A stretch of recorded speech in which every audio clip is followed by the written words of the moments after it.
قدرمن مسلمانانو زما مخې ته 22مه سپاره خلاصه ده او په دې کې هم موږ تاسو یو مهمه خبره زده کوو. هغه خبره د زیری خبره ده.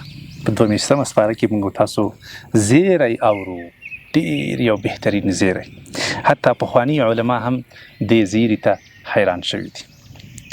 او هغه زیری دا د الله جل جلاله فرمایي: یا ایها النبی انا ارسلناك شاهدا ومبشرا ونذيرا وداعيا الى الله باذنه وسراجا منيرا. ای پیغمبر، یقینا ته مونږه استولې په حیث د گواه، په حیث د دې چې ته خلکو ته زیری ورکي او همدارنګه هغه څوک چې خبره نه مني او یا بیلاری دي هغوی خبر کړي د الله له عذابونو نه. دعوتګر مو رالیږلی چې الله طرف ته خلک راوبلي د الله په اجازه باندې، او ډیر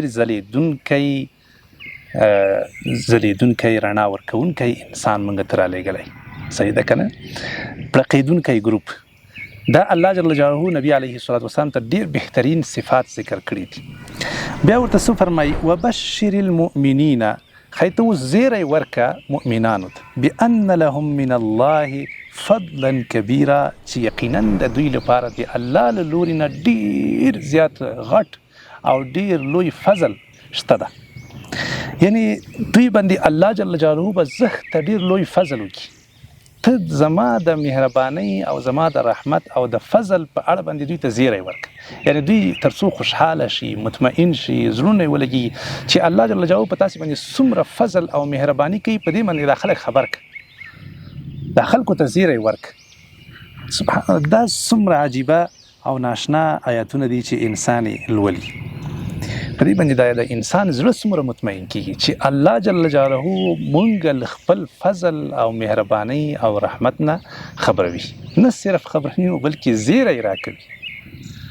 نو دا قرآن په حقیقت کې دا ټول زیری د مؤمنانو ته، مسلمانانو ته.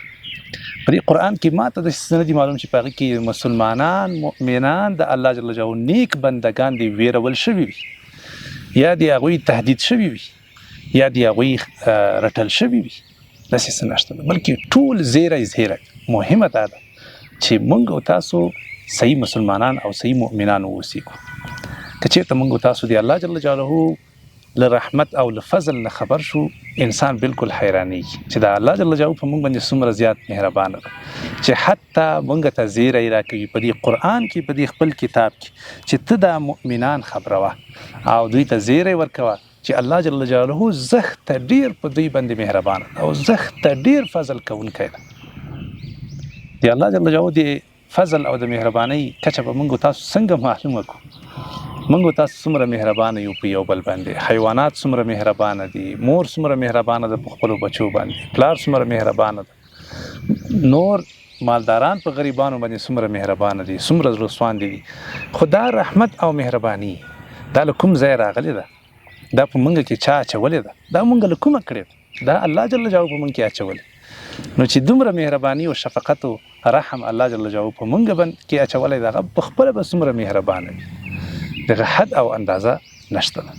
بعضې خلک وایي چې الله جل جلاله وایي له 80 میندو نه هم زیات مهربانه. 80 دا چا پکې ویلي دي؟ که موږ تاسو زرهاو هم ووایو که نه، له زرهاو میندو نه هم الله جل جلاله ډېر مهربانه ده، دا کمه ده. الله جل جلاله بې حده ډېر زیات مهربانه ده. نو دا آیاتونه په دې دلیل دي چې نبی علیه الصلاة والسلام زموږ او ستاسو لپاره زیری ورکوونکی رالیږل شوی ده، او رحمت ته حتی هغه چاته هم چې کفار دي. یعنی الله جل جلاله دا پیغمبر علیه الصلاة والسلام په عمومي ډول باندې هر چا لپاره رحمت را لیږلی ده. وما ارسلناک الا رحمة للعالمین. الله جل جلاله داسې نه وایي چې ته ما صرف مسلمانانو ته رحمت را، بلکې ټولو خلکو ته ما ته رحمت را لیږلی. نو د نبی علیه الصلاة والسلام مهرباني او شفقت او رحمت هم ډیر زیات. یعنی انسان حیرانېږي که نه.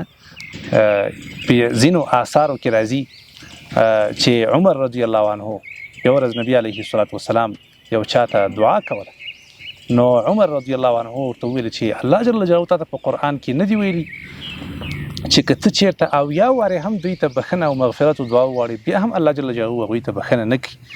نبی علیه الصلاة والسلام په جواب کې ورته وایي چې ساستغفر لهم اکثر من 70 زه به د 80 وارونه هم دوی ته زیات بخښنه وغواړم، له 80 وار نه به زه زیات دوی ته دعا وغواړم. یعنې دومره پراخه رحمت او مهرباني زموږ او ستاسو په دین کې شته ده.